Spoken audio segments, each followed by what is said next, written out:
Hey, welcome back to another episode of the Unbelievable Podcast. I am BJ Reidell, back here with my guy, Drew Mahowald, and today we have a bit of a depressing episode. If you were hibernating, the Minnesota Vikings dropped a close one, 21-16 against the Green Bay Packers at Lambeau Field. Scoreboard doesn't exactly do justice to how disappointing that game was. So we'll talk a lot about that naturally. We'll also do Drew's Skol Scale, which I imagine probably have knocked fans down a few notches since the last time we talked. We'll also talk about the Twins, who actually did a pretty nice job over the weekend. They did drop a close one on Sunday and probably a very winnable game, but they did take 2 out of 3 from the Indians and hold a comfortable lead in the AL Central. So they are the bright spot in Minnesota heading into a stretch of about 13 games where it's Chicago, Kansas City, Detroit, and then back to Kansas City. So should be a nice stretch for Twins fans out there to keep us sane during this not so great stretch of Vikings football, at least for a week here. And then we'll finish up with some thoughts from around the league in Week 2 in the NFL. So that's the game plan for today. No advertising, so we'll jump right into it, starting with the Vikings game against the Packers. Drew, why don't you get us started? Yeah, I guess the main thought I have, and it's frustrating because the Packers played 3 quarters of bad football, and they won. Yep. That's my takeaway from this game.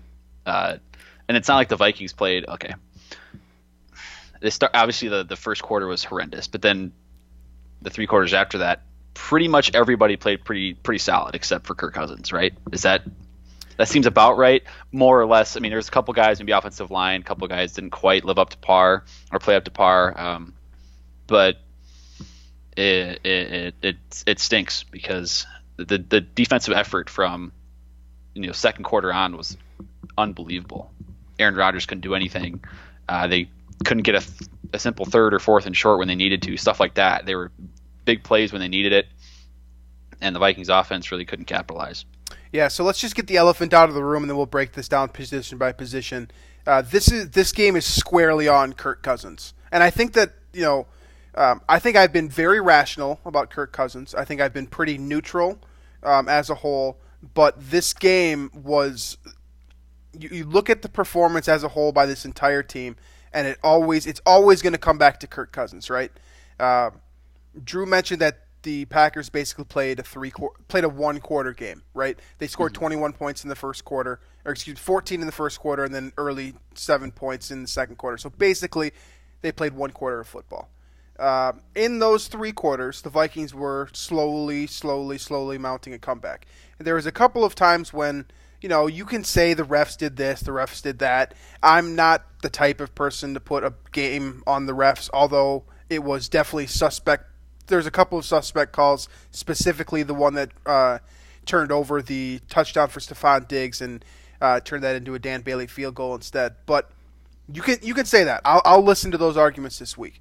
But ultimately, this game is 100% on Kirk Cousins. He said last week after he threw the ball 10 times, he gave us the whole, this was the game plan. I'm all about the game plan as long as we win, yada, yada, yada. But everyone could see right through that, and he was basically saying, I would like more on my shoulders. I want to be part of, the victory. Because he really couldn't say that last week. I mean, yeah, he had a couple of nice throws last week, but the main question that all of us had, and we mentioned it on this show specifically, was can the Vikings passing offense work? And, it is 2 weeks into the season, so I'm also not going to be the guy to completely overreact and say that Kirk Cousins can't redeem himself. But if we're answering that question after 1 week, the answer is no. Straight up. I mean, he threw, 14 for 32 was his, and just on those numbers alone, you're not completing enough passes, straight up. You're under 50%, and you're dumping it off. That's unacceptable in today's NFL. The fact that Stephon Diggs now has... do you know how many catches Stephon Diggs has after 2 weeks? Is it 2 or 3? It's 2, I think. He had 1 yesterday, and it was the 49-yard touchdown. He had 7 pass. Targets and 1 reception. Yeah. Adam Thielen had 5 receptions. There was 3 guys who had over 5 receptions in yesterday's game. Thielen, who had 5 and 75, which is about average for Adam Thielen, what we expect from Adam Thielen. You got Kyle Rudolph for 3 for 9, which basically means that Rudolph was either used incorrectly because he's not great in open space. Let's just be real here. Or B, he was being targeted as an ultimate escape route, and you could probably blame some of that on the offensive line, which I'm also okay with. And then you got 3 receptions for Dalvin Cook, who got 37 yards out of those. I thought he made the most out of it, and really was the one bright spot for the offense yesterday. So you look at all of this, the composite figures that we've seen. I'm sure all of you guys have looked and seen the PFF grades so far that have been floating around Twitter, or if you're just a Pro Football Focus guy, maybe you're on their website browsing around. Nothing looked good for Kirk Cousins. I think, and for just you've seen the stat. His what was his grade? 26 or something like that. 26.9, and it was something lower, like that. Lower than Christian Ponder's lowest game as a Viking. Right. So, I mean, here's the thing with Kirk, and what I noticed last year when he played bad, it was decision making, it was lack of pocket awareness and turnovers, right? Like, it was, fumbles caused by lack of pocket awareness, or it was just a bad decision to throw it into, double coverage here, whatever. But yesterday, he had all those issues compiled with bad accuracy. And it was the first time I've actually taken that away from a game from Kirk, that he was throwing the ball with bad accuracy. He missed Diggs on that long one. He had, I think, Jair by a couple steps. Thielen beat Jair by a couple steps as well, and if Kirk had thrown on the money, it would have been a touchdown on a long, I think, a wheel route on the right sideline, but Thielen had to fight back to get it. A couple more throws that are way too high. That should have been basic throws that Kirk usually makes. Just it was weird to see him that inaccurate. Because these other mistakes, like, I'm not that, I'm kind of used to at this point. That happens from him where he stands as a statue, gets stacked, or maybe throws a ball in, 1 or 2 balls in really tough coverage, whatever it is. But the accuracy was what got me yesterday. That was the really frustrating thing for me. Yeah, I mean, I think all of you guys have probably seen the screenshot of Stephon Diggs laying out for the one Kirk Cousins pass, and he was like, 6 inches away from a 40-yard completion, probably a foot away from a 60-yard, 50 or 60-yard touchdown, however long that was, if he had been able to drop that one in the bucket. Obviously, he wasn't able to. Like Drew said, it was pretty consistent yesterday. He wasn't able to drop any of his passes. He had no touch. Honestly, it wasn't even accuracy. Like, he just could not drop the ball in the bucket. And if you think about the 2 best passes that he made yesterday, you think about probably the long touchdown to Diggs. That was beautiful. It was a beautiful pass. I want to know what his PFF grade would have been without that pass. I mean, it would have been ugly. And that pass could have been intercepted too. It was, if you look at it, it was I'm not saying it was a bad pass, but I'm saying it could have gone the wrong way there. Jair Alexander had really good position. The pass was just a little bit better, and Stephon Diggs kind of outmuscled him towards the end there. So you have that play, and then you have the falling down kind of ridiculously, I don't know how he made the play to Chad Beebe over the middle that Beebe turned into a 60-yard play. You have those 2 plays. Those are basically the highlight reel from Kirk Cousins at Lambeau this year. And that's it. That's really it. And for 4 quarters of football, especially when you throw it 32 times, I mean, you got to have – it's got to be more than that. There has to be – the Vikings struggled a ton on third down too. I'm just doing the math here. We take away those 2 completions you're talking about. Yeah. He's at 4 yards per attempt. Yeah. He's got 2. He'd be 12 for 30 for the quick math. That's taken away 110 yards. That's 12 for 220. No touchdowns and 2 picks. If you take away those 2 plays, he's 12 for 30 for 120 yards. Yeah. I mean, that's not great. That's not good. I mean, I just don't I don't think there's any way around it. Even if you are someone who has vehemently defended Kirk Cousins since he signed his contract, what leg do you have to stand on after this game? I mean, not only did he have the 2 interceptions, which one of them, which I think we should spend probably way too much time on specifically, but you've got one of them where it's like, okay, he threw a pick, whatever, we can come back from it. And then he's got one where it's crunch time. You don't even need to throw that ball up in the air, and it's picked off. So you got 2 interceptions. Then you've also got the 2 fumbles, too. One of them the Vikings lost. So Kirk Cousins has 3 turnovers squarely on his shoulders. Every time, I forget what the exact number is, but if you look into the analytics, I'm sure someone's listening to the show and has the right answer off the top of their head. but every time you turn the ball over, it's like a 50% chance less of you winning that football game. And you know that Green Bay generally isn't going to turn the ball over because Rodgers isn't going to throw picks. Now, fortunately, the defense was able to get a couple of turnovers, Geronimo Allison, and they actually got Rodgers to turn one over as a fumble as well. So you were able to cancel out 2 of those mistakes from Kirk, which straight up, I just think it was lucky. The Vikings have terrible fumble luck in general. They ended up falling on a couple, and they saved Cousins a little bit in that regard to set up the opportunity for Cousins to be the hero, to be the guy, to do exactly what he came here to do, what you paid him $27 million to do because you were afraid that that Case Keenum or Teddy Bridgewater or anyone else couldn't do. This is why you brought him here, and you set him up first and goal. Granted, it was a first and long goal, I suppose. So maybe I'm trying to add something here to Kirk Cousins. It's first and goal, they decide not to run the ball, which people are making kind of, I think, in my opinion, making too big of a to-do about that. That's fine. Yeah, that's not about the play call. It's not. I don't think that one is about the play call. It's about the decision that came after the play call. And granted, the offensive line contributed to this because they did get basically a free rusher in Kirk Cousins' face, and he had to make a quick decision. But how many quick decisions? You'd think that out of all these quick decisions that Kirk Cousins has made throughout his career, that at least 1 or 2 of them would end up in the right person's hand. It feels like every time he does something like that, whenever he gets flustered, it always leads to just catastrophic. It's always catastrophic, man. It's just like that's what it is. It's like he throws the ball, and it's like as soon as that ball goes up, it's like there's a certain aura when he's throwing into traffic, like when you know it when you see it, and you're just like your heart sinks, right? You just feel everything kind of melting because that ball is going into traffic, and you just know no matter how good Thielen and Diggs are, if it's in double or triple coverage, they're probably not going to come up with that ball. And even the first interception he had, that was the one that was deflected, right, where he threw it, he tried to fit it in between 4 or 5 Packers to get it into Diggs over the middle. Never had a chance. And the thing is, so the one interception, the one in the back of the end zone that Kevin King picked off with Stephon Diggs being the target.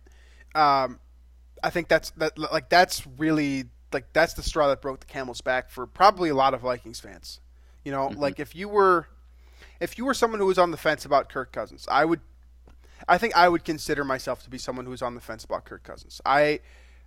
Just to get this out of the way, I will always root for Kirk Cousins so long as he is wearing number 8 for the Vikings.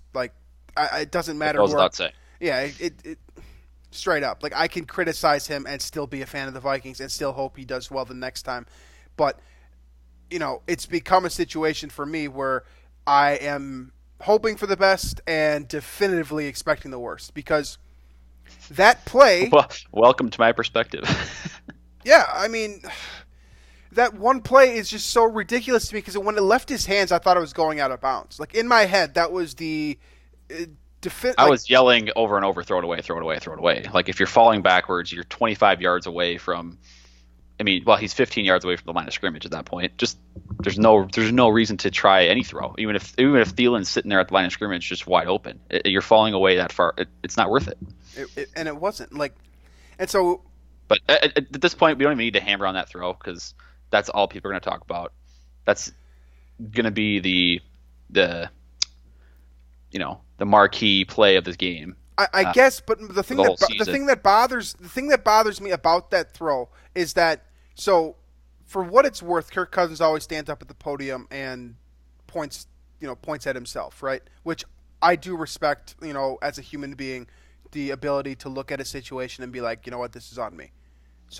And you always want that from your quarterback. I've said this in the past. I can't stand it when, for example, Ben Roethlisberger, who's notorious for this, blames it on someone else. I'm very, very thankful. I can't imagine how much worse this would be if Kirk would not take the blame for that, or try and shove blame on someone else, or not say it was, like he said, this is on me, right.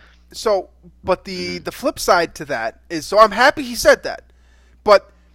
This is what my mom used to always say to me when I was growing up, and I do something stupid, and I say, you know what, I'm sorry, I apologize for doing that, and then I'd go and do it again, right?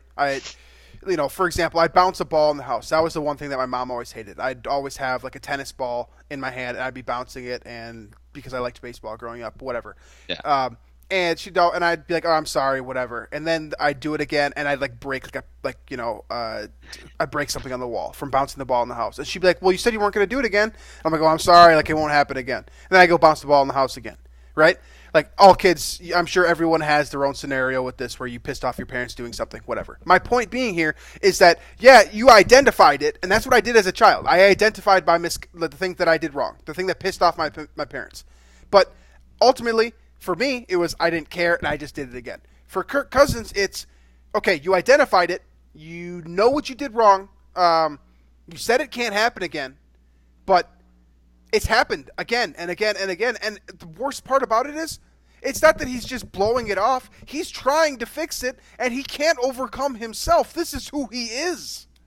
That's what that interception is. That's who Kirk Cousins has been his entire career. Whether he was in Washington, whether he's in Minnesota, whether he goes somewhere after this in his career, this is the guy he is. He's going to make a stupid throw, and you have to hope that the other team doesn't capitalize it, and the Packers are good enough to capitalize. Kevin King is the one that beat you. He hasn't done anything in this league. Like, oh yeah, another guy you knocked before the absolutely game. Yeah, literally every guy that I picked out for the for the Vikings to beat the Packers, they ended up coming back and haunting us. Like, and I'm with you. Like, everyone's going to harp on that one play, but like that is the defining play. Like, that is Kirk Cousins. Like, when we look back at his career, this is going to be one of those plays that you remember, unless he's able to shift this narrative, unless he's able to change who he is. And this is a mental thing. This isn't about talent anymore. We know he's got the talent. We've seen the precision accuracy. We've seen good decisions. We've seen the willingness to throw the ball up and give his guys a chance. He has all of these little pieces that you look for in a quarterback, but ultimately it comes back down to, can he make the right decision in the crunch time moment? And we haven't seen that. Period. And that's why everyone's going to harp on this play, because it's going to keep happening. We're going to look at this, we're going to play the Bears in 2 weeks, right? At Soldier Field. If he does this again in 2 weeks, which, I mean, he's probably more prone to doing it in Soldier Field, where the Vikings have won once since the Bush administration, and two, one of the greatest defenses that, I've laid eyes on over the last, 15 years, is playing defense against them with good shutdown corners, good safeties. I mean, that is a nightmare, and I'm scared this whole thing is going to happen again. And I have no reason to believe that it won't.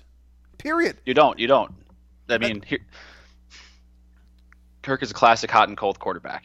He had how many games last year? At least 3, 4, 5 where the Vikings either won because of him, or they definitely would not have won without him, or the game was way closer than it should have been, right? Because of his performance. Yeah, I'm okay with that. Rams game, Packers, both Packers games. You can say the Niners game even. There's a bunch of games last year that the Vikings probably don't win, or it wasn't even a contest without Kirk. Okay, yeah. Yeah, I'm okay with that. But on the flip side, this is kind of the other side of the coin of Kirk. This is why he's been labeled as a very middling, mediocre, average starting quarterback, is because he'll give you those big, huge games where he gives you, he carries your offense when it needs to be carried, but then he can kind of give the game away at these turnovers. And yeah, it seems to happen the most. He seems to give away games the most when they kind of mean more. At Lambeau, Soldier Field last year, the Patriots game last year, the Seahawks game last year, those games that mattered more kind of in the playoff race, it seemed like his performance dropped. And again, I love the way the Vikings offense is running the ball. The offensive line's blocking really well, running the ball. That's a good segue from Kirk moving into the running game. Talk to me about Dalvin Cook. Give me some reason to be optimistic moving into the Raiders here. It's Dalvin Cook and the offensive line run blocking, straight up. Dalvin Cook is, pure talent, pure running ability. Is he the third best running back in the NFL right now, or better? On pure talent alone, I think that he's at least that. I'm going Barkley, McCaffrey, Cook. That's my top three. You could squeeze in Ezekiel Elliott there. Again, we're talking about. I don't think so. I think I'd take Cook. I'm not saying that you're wrong. And the funny thing is about the running back position too is that you generally only get like one or two of these years, right? Like these great pinnacle of your career type seasons. And it seems like Dalvin Cook is definitely in the midst of that. You look at what he's done through 2 games. He's currently on pace for over 2,000 yards. Just for the record, I know that people love to extrapolate numbers over, early in the season. And that's the pace that Dalvin Cook is playing at. He has 20 carries for 154 and the long 75-yard touchdown. Even if you take away that 75-yard touchdown, he still averaged about 4.5 yards per carry. So he has probably the best game of his entire career, and at the right time too. I mean, you think about the way the Vikings started this game out, and I'm sure we'll talk about this a little bit when we get to the defensive side of the ball too. But the Vikings were basically dead in the water, and there was, if they wanted to continue running their style of play, something needed to happen. And Dalvin Cook gave them the 75-yard touchdown right when they needed it most. There was no shot for the Vikings to come back in that game. And honestly, this is what makes the game all that much more frustrating too, is because they go down 21-0. Everyone is sitting. I remember the reaction by the person that I was sitting there watching the game with was, it could have been a lot worse. And yes, it could have been a lot worse. But it almost makes it a lot more frustrating that it wasn't, that the Vikings didn't come back and win it, because from the point that Dalvin Cook scored that 75-yard touchdown, it started to feel like the Vikings had a real shot. So he has that. He not only has the ability to give you the yards, but he has the ability to have that explosive play at the right time. I think it was Stefanski that made this analogy, or Kubiak, one of the two, was quoted saying this. But like, there are running backs that are like singles hitters. Yeah. There are running backs that are doubles hitters, and there are running backs that are home run hitters. And very few, if any, have been able to claim themselves as all of them. And I think Cook can kind of be that guy, where he'll churn up 3 to 4 yards if you need him to on like 3rd and 2, or he can break out the big 75-yard touchdown when you need it most. And I mean, at this point, the best formula for the Vikings offense is just get him the ball as much as possible. And I guess, I mean, the week 1 formula of keeping Kirk from throwing it as much as possible is kind of the working formula for Stefanski and Kubiak right now. Yeah,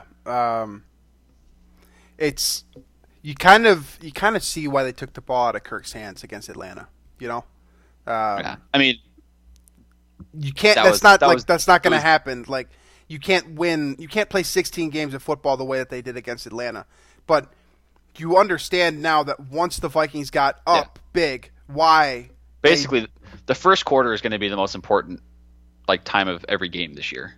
If the Vikings get ahead and play with a lead early and use Dalvin to kind of turn the clock out, they're going to win a lot of games. They're going to win almost every one of those games. If they play from behind and have to let Kirk rip it, I have no confidence that they'll win any of those games. Right? It certainly feels that way. I look at the way that the offense was balanced too. You got 32 passes and 27 rush attempts. Now, with exception to the Abdullah run, which I will probably never agree with the Vikings giving him any handoffs this year. I think he had a nice hit on that punt, though. I think he lit up. Was it Trevor Davis, maybe? Yes. Yes. But you can give him credit for it. That's fine. So ultimately, the Vikings decided to drop back 34 times. 2 of those times, Kirk took off and ran with it. Then you've got 24 carries between Cook and Madison. So the spread on, the formula to win this game, it worked. That to me is the most frustrating part about this, is that the Vikings defense came out flat. Matt LaFleur had an answer to that, but as soon as the Vikings identified what the Packers wanted to do, they couldn't do anything. Aaron Rodgers actually even said that. They said to him, what happened after the first quarter. Yeah, and he said Mike Zimmer's a good coach. Yeah, that was exactly. His answer. So they made the adjustments. They did everything to win the game for the final 45 minutes. They ran the ball effectively. Their receivers, for the most part, did a good job. I thought they got open for sure. They caught what was thrown to them. They did everything in their power. It's just ultimately Kirk Cousins has to be more efficient than he was. If he completes 4 more passes, the Vikings probably win this game. If Kirk plays adequately, if he plays an average game, for his career standards, we're talking about this game so much differently. Well, look at the numbers. The numbers that Aaron Rodgers put up. I know. we're talking about the Vikings coming back from down 21-0 to win a game against on the road against an NFC North division opponent. We're talking about the Packers losing a 21-0 home lead to Kirk Cousins. Yeah. I mean, that's the narrative changes so much if he doesn't throw that interception. Yeah. So the Packers played horribly for 3/4 of that game and won. Yeah. That's my takeaway, and I don't like it. So, do you want to touch on defense at all a little bit? Otherwise, we can go into Skol Scale here. Yeah, let's do defense a little bit.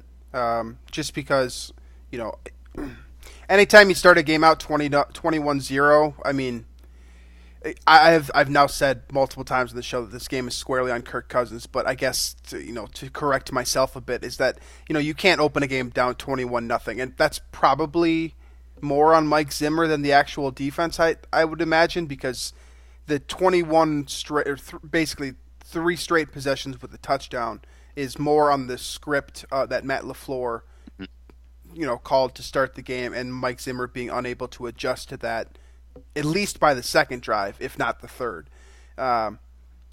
So you have to put some blame on Zimmer there for putting him down in that 21-0 hole and adjusting what the Vikings were trying to do. But like I said before, Dalvin Cook kind of readjusted that and fixed the situation, making it a 21-7, and then they also get the ball back at the end of half, so they were a little bit more comfortable in that situation. But the defense, with exception to those 3 possessions at the very beginning of the game, they played very well, right? Like, I mean, they forced 2 turnovers. I think they got so. 2 sacks. I think Green Bay got their first 2 or 3 third down conversion attempts, and then they finished the game 5 for 15. Yeah, sounds about right. Yeah, and then they're also 0 for 1 on 4th down. So, I mean, they literally didn't get a single thing besides those first 3 touchdown drives. Yeah, they had nothing. Danielle Hunter had another big game. He adds a sack. He actually had 9 total tackles, which is pretty impressive coming from a defensive end position. And Everson Griffin, by the way, had apparently 11 pressures on Bakhtiari, which is phenomenal. Yeah, the Vikings. He hasn't been very great in that matchup in the past. He just dominated Bakhtiari. Didn't quite get a sack because we know how good Rodgers is moving around and escaping and whatnot. But that's a big win, and I think that'll be a huge. I think having those 2 guys in the bookends is going to be huge moving forward for this defense to get that kind of pressure, because not everybody's going to be Aaron Rodgers moving around the pocket. So right. I like that. The Vikings forward. End up with 9 quarterback hits, 2 sacks, 4 pass. Yeah. It took them a quarter, but they were the typical the Mike Zimmer defense we've gotten used to. And shockingly, the Vikings don't score 20 points and they lose. So that just goes back to that running statistic that if the Vikings offense is able to give you 20, generally speaking, which you could argue that they did earn 20 based on that. Yeah, that call, but we'll worry about that another time. It is what it is. So all right, let's do Skol Scale. Let's do it. So I think last week I was at 7.2. I think you were 7.5. Yeah. Right. Yeah. So again, for those who don't know, it's a 1 to 10 optimism scale for the Vikings. I kind of rank it as a percentile of NFL teams. So if you're a 10, you think the Vikings are better than 100% of the teams. Obviously, if you rate them as a 1, you think they're the worst team in the NFL. After that game, see, in the NFL nowadays, you have to have a passing offense straight up.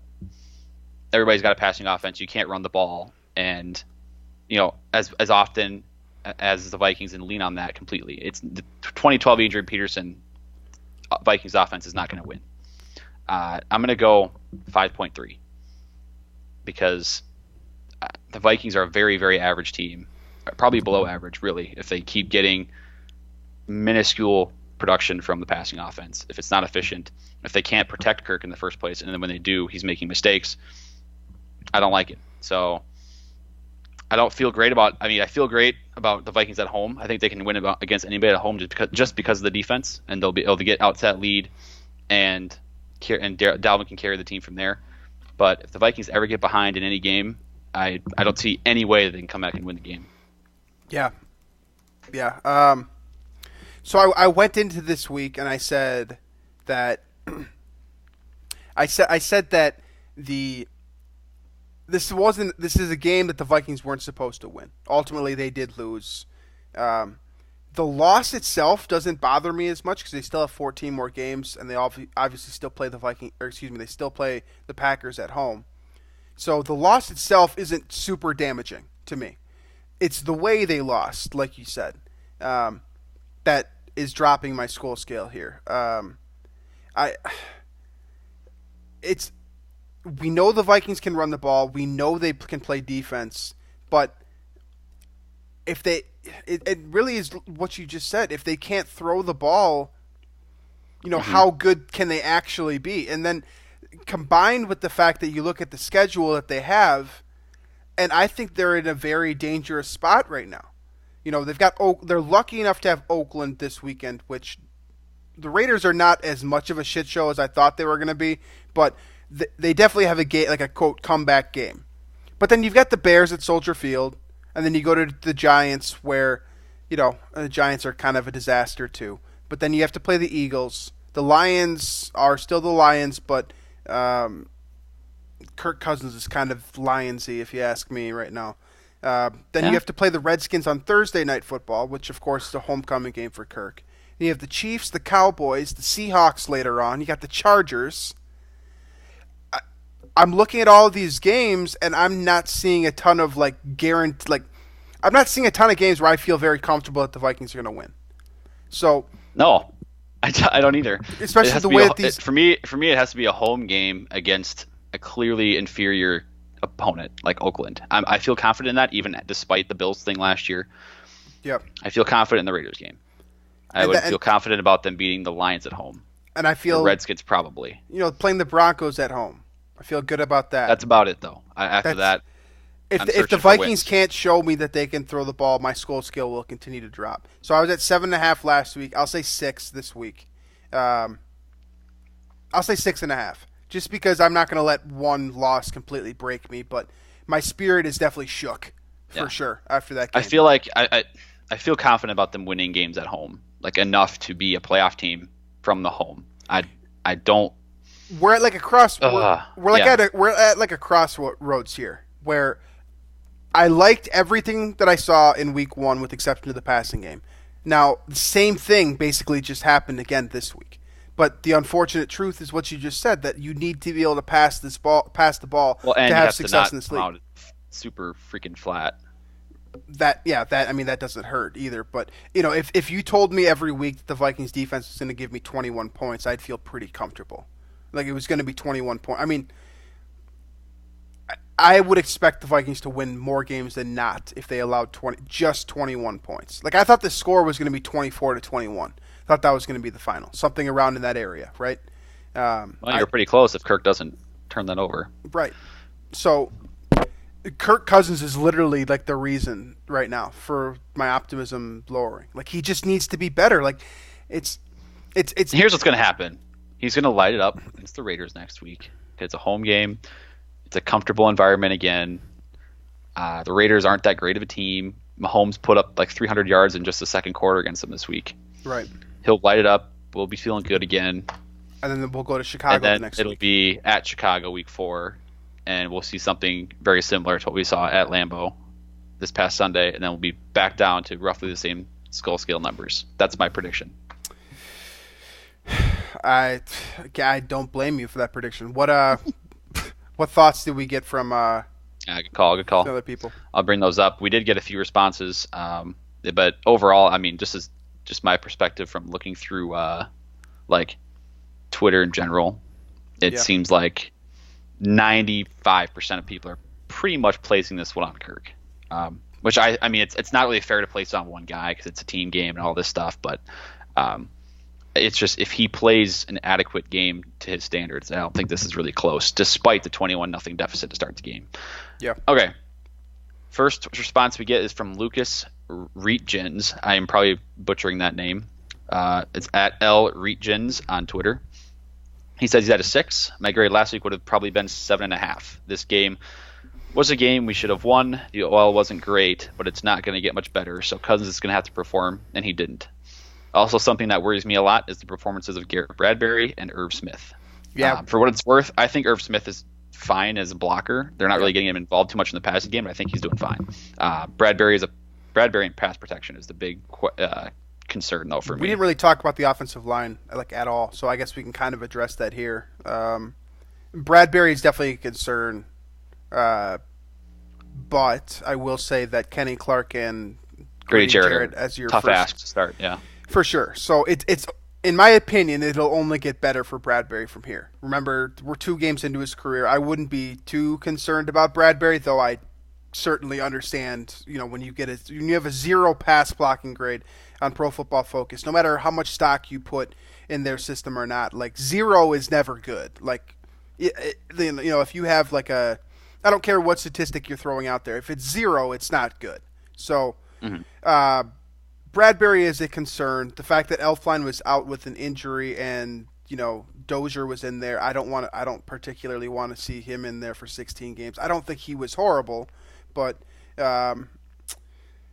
there is one shining spot, and that's Brian O'Neill, who has been good for 3 games. Yes. So, if you told me at the beginning of the year that Bradbury was going to be a plus run blocker and a subpar pass protector, Brian O'Neill was going to take a step forward, and Josh Klein was going to be better than advertised to start the year. You take it. I think that. Overall, when you include the running game, the offensive line I think it's better than I would have expected. It's not the problem, I don't think. No, it's not. I don't think it is either. So, okay. This is from Joshua at Norseman Josh. I'm about 5.5 to 6. Defense showed it can lock down. Run game looked good. We have to see some improvements from the O-line and pass blocking and from Kirk. A little more use from the tight ends would be great as well. The tight ends thing, I definitely agree with that. I mean, it's because what was the number? 48 out of 60 some plays. The Vikings had 2 receivers or less on the field, something like that. Was that what clearly, it is? Yeah, they're in 2 receiver sets all the time, which is going to mean there's going to be tight ends out there all the time. Right. So diversifying those targets is probably only going to be a good thing, especially when Smith and Rudolph are both talented receivers as well. I mean, it's nice to see Irv Smith doing, well, satisfactory, if not well, as a run blocker, but that's not what he was brought here to do. I would like to see him, running downfield and catching passes. I want to see that speed put to action at some point here. I mean, part of it is the Vikings just need to get better looks, straight up passing the ball, or maybe Cousins needs to make better decisions too. I mean, Cousins has missed some throws, and he's missed some opportunities too. And that's probably the safest way to put it here. That it's not just on Stefanski and Kubiak to get the tight ends more involved, but also for Kirk Cousins to get them more involved as well. Last one here is from our guy Luke. It's V-Hild, right? Yeah, you V-Hild. Okay, perfect.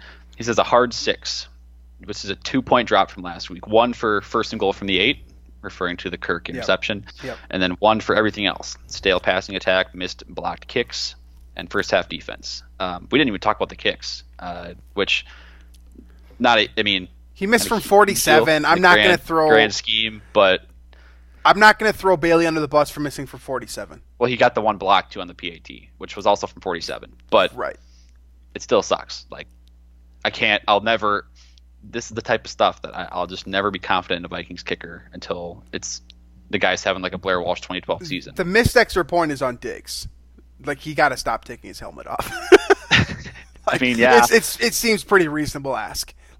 Keep your helmet on, save us 15 yards. I'm not gonna throw a fit over Bailey missing for 47 and then having that extra point blocked.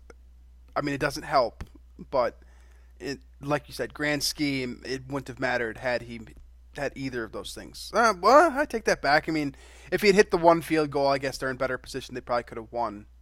They might have been a little bit more conservative.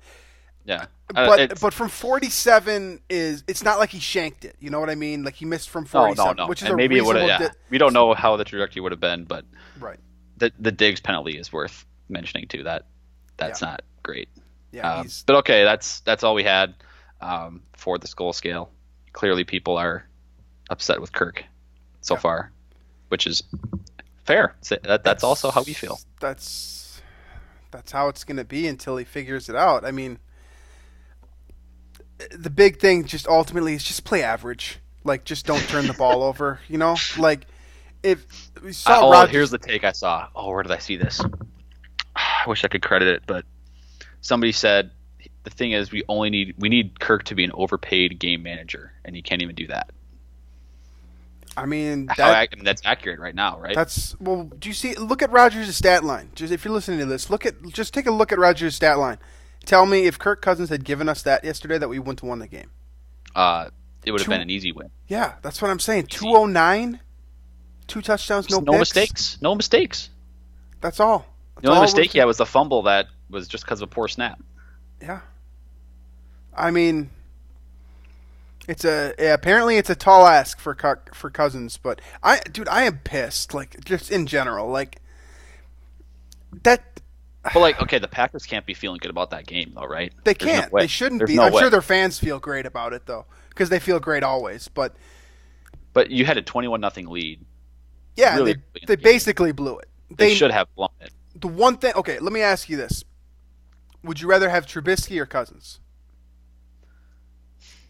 I hate that this is even a debate. I know. I hate that I'm thinking about this right now. If we're bringing in cost right now, I'm going Mitch. But if we're talking flat, well, I mean, this is just what it's going to be. Like, these are the rosters today.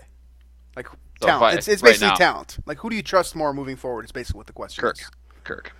Yeah, I think I do too. But it's closer than it should be. The fact that it's that close is a problem. And I don't think that, at the beginning of this year, I think a lot of people were willing to say that Cousins was better than Stafford too, and that's not even close right now.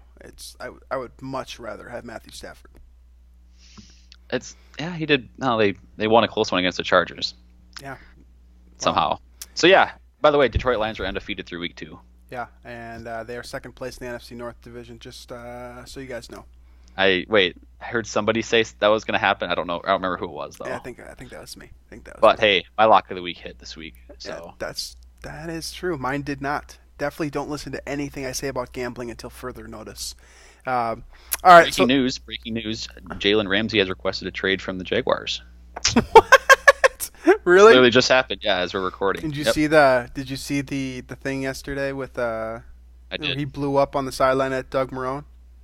He seems kind of like he's a diva for sure, but also at cornerback. So.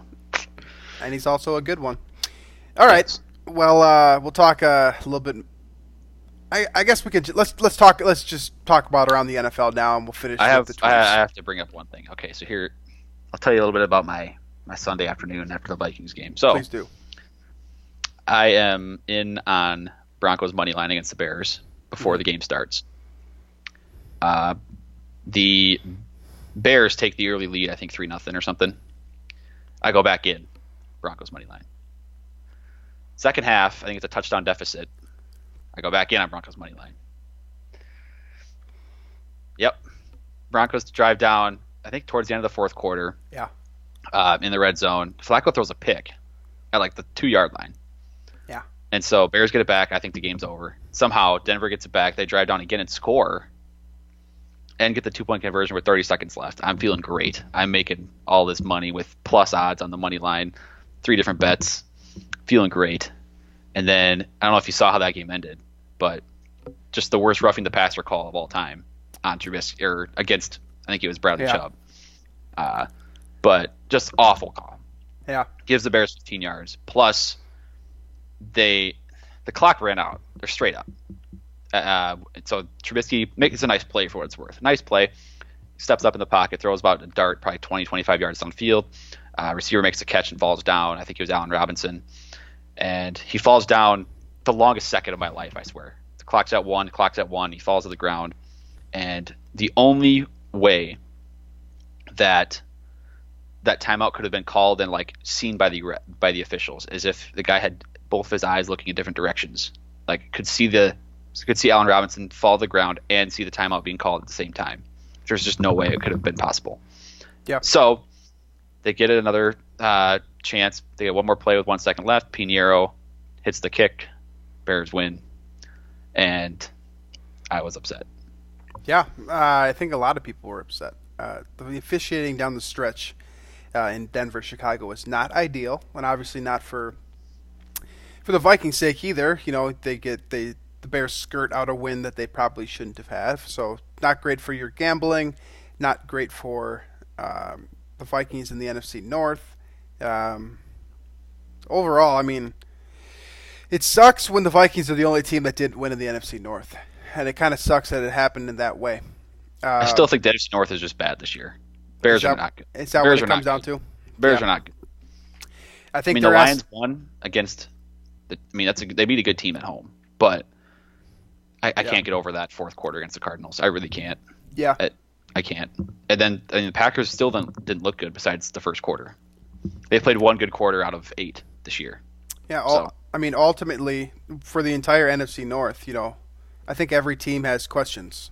Like, there's not one team that can be very satisfied, and that that's probably a reason for optimism moving forward. Here is that like you said, Green Bay's not like they haven't looked great. Like, this was a home game for them too.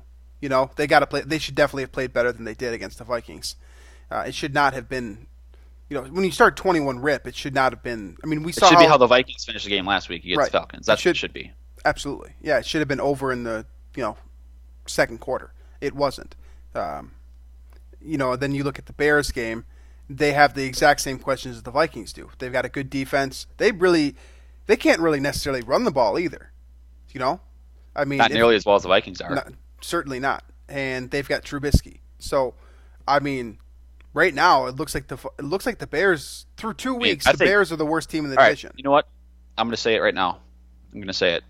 The division has been won by the Green Bay Packers. It's week 2. Well, week 2's done, but it's over. Packers won the division. Dagger. That was it? You're gonna give the Vikings the dagger after 2 weeks. I am. Packers have 2 division wins already.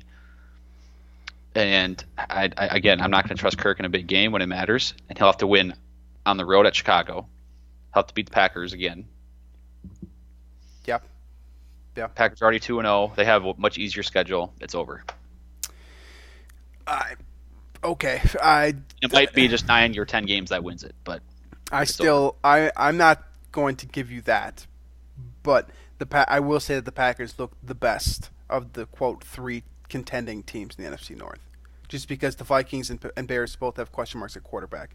But maybe we'll get some answers to those. Maybe we won't. But I'm not saying that it's over after 2 weeks. It's over. Okay. So since you're looking through a crystal ball here, I might as well ask you a couple of these here. Buffalo is 2-0. Are they real or are they pretending? Well, it depends on what you define by real. Are they going to make the playoffs? Are they a real threat to contend with the Patriots for the division? No. Are they going to make the playoffs, basically? Because 2-0 teams, when you start 2-0, generally speaking, they make the playoffs. So I'm looking at these 2-0 teams that we've got left here, and I'm asking you, are they pretenders or not? Bills are pretenders. Okay. For one more year. Then you've also got, I would agree with you, I think that they will find a way to piss down their leg eventually here. Here's a good one. San Francisco 49ers. Yeah, that was the next one that I was going to say. They're definitely pretending, and it's for the exact same reason. Part of it is for the same reason that the Bills have with New England blocking their path. The Niners have the Rams and the Seahawks. Who look also, really the Niners beat the Bucks and the Bengals. Yeah. If it was like 2, average at least teams, I would feel differently. Yeah. And that leads me to the last one. 1-1 team, but the New Orleans Saints. Drew Brees is out for 6 weeks. Teddy. It's Teddy time in New Orleans. They're contenders. They're contenders. They're still contenders? Here's the thing. The Panthers look terrible. That's the Bucs true. are still the Bucs. Right. And the Falcons are still meh. Matt Ryan looked terrible again for a second straight game. So it's not like that, I think the Saints are fine. I think they'll still win that division. Yeah. I think it does add more to the possibility of Drew Brees retiring at the end of the year, too. Yeah, for sure. But I guess we'll really get a real taste of who Teddy Bridgewater is and put some of those questions to bed finally. Also, Steelers are done, by the way. Steelers are definitely done. They have looked terrible, and now they don't have Ben Roethlisberger. It's been a weird week, man. This is it's kind of a depressing week across the NFL, unless you're a Cowboys fan or a Patriots fan. We didn't even mention Sam Darnold getting mono. Yeah, Sam Darnold got mono. Yeah, and Trevor Siemian starting on Monday Night Football. Yeah, that's you even mentioned that. Yeah, we're about 90 minutes away from seeing how that plays out. That could be. Imagine. I've got Cleveland winning this game, but if Cleveland loses, then they're done. I was just gonna say, yeah. Yeah, that whole division is just in shambles. Oh, the Ravens are nice. Obviously, right now. the Ravens are good, but the rest of them are just. Yeah, if Cleveland finds a way to lose the Jets here, yikes. All right, that finishes up football talk for the week. Let's do non-football talk now to round out the show. The Twins are doing good things for the most part. I think you sound skeptical. It's difficult. So baseball is difficult to say because you play a 3-game set, and if the last game of the series is the loss, it kind of puts a bad taste in your mouth. But as a whole, since we last talked about the Twins, I think that you have to be pretty satisfied. So the Twins have a 4.5-game lead over Cleveland heading into this final stretch here, this final 13-game set. They're not playing Cleveland anymore. Cleveland's going to have to make up those games by winning with the Twins losing, and the Twins are playing Chicago starting tonight in about an hour and a half. And then after that, they've got Kansas City, Detroit, and then Kansas City again. That's how they're finishing up their schedule here. 3-3-game sets and a 4-game set against 3 teams that have no business playing baseball at this point in the season. So you look at what they did over the weekend. Now, would it have been nice if they had closed out that Sunday game against Cleveland and had a 6.5-game lead going to the stretch? Absolutely. But as it stands, as of September 16th, the Twins have a 4.5-game lead. It's going to be really tough to blow, and they've got a playoff percentage chance of 99.6% with a outside chance of winning 100 games. So to put this into perspective, if I told you that the Twins were going to have a shot to win 95 games fairly easily, an outside chance of winning 100 games, and they were a virtual lock to make the postseason at the beginning of this year, I think every Twins fan would have jumped for joy, right? I would have. This is basically baseball unexpected until this year. Yeah, no, that's great. I'm being serious, but I've always wanted to go to a playoff game at Target Field. Yeah, I'm hoping. I mean, it really looks like, knock on wood, I'm going to get that chance. Yeah. And yeah, it's that Miguel Sano Grand Slam is going to be the kind of iconic moment of the season, I think. Biggest home run of the year? Of all the 278 of them or whatever that they've hit? 280? Has to be. It's putting the exclamation point on the AL Central. And whether the Twins win a series, whether they win a game in the playoffs, who knows? But this is going to be, when you look back at it, it's going to be a successful season given the expectations. And I think that Grand Slam from Sano is going to be sort of the iconic moment what you look back on and think of on this season. Yeah, and that's the kind of home run too that I don't think that anyone, for me personally, I think I've been nicer to Miguel Sano than most people. But the one problem that I've always had with him is that I have zero confidence in his ability to get it done late in the game when he's facing relief pitchers. So guys that are, specifically brought in to get him out. He made the Indians look silly with that grand slam. So that was obviously a huge step in the right direction for a lot of reasons. The obvious one is that it basically is going to propel the Twins into the postseason, barring some kind of completely ridiculous collapse. We're gonna look, like you said, we're gonna look back at that home run and we're gonna say, that was a pinnacle moment of the season. This is what put the Indians away.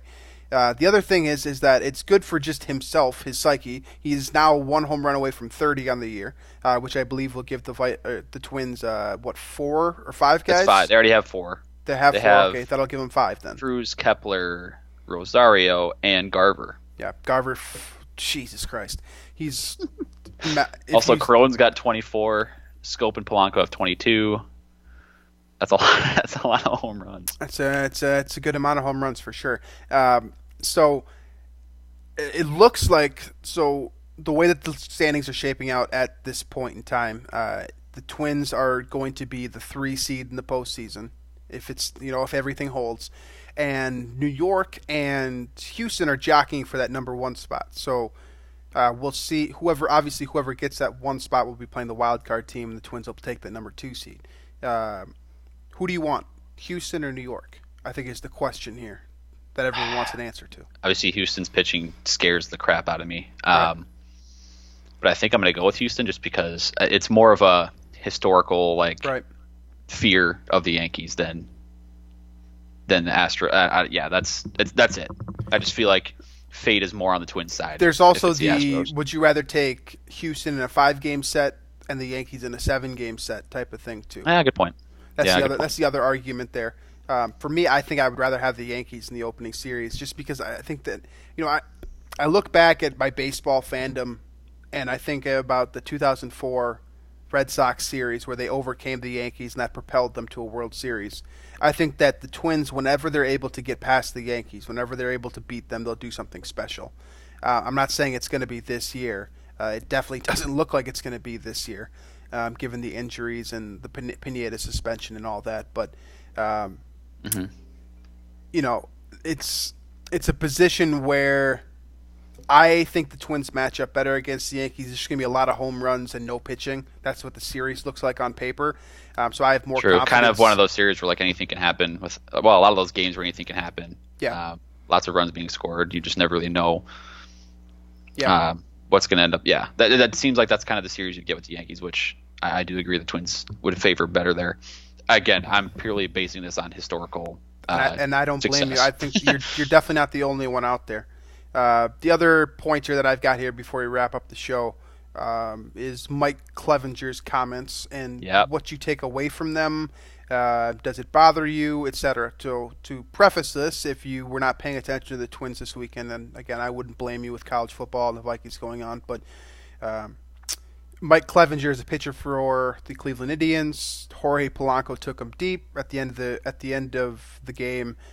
He got in front of the press and basically said that he had a sly way of saying, that he's not surprised that it was Polanco took him deep because of Polanco's PED suspension from last year, which is kind of a snarky, salty, you just gave up a home run. He's butthurt.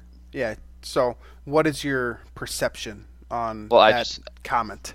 It seems like pitchers in general, it seems like this happened a lot where pitchers just get salty about giving up a home run and somehow blaming others or other things than themselves. Yeah.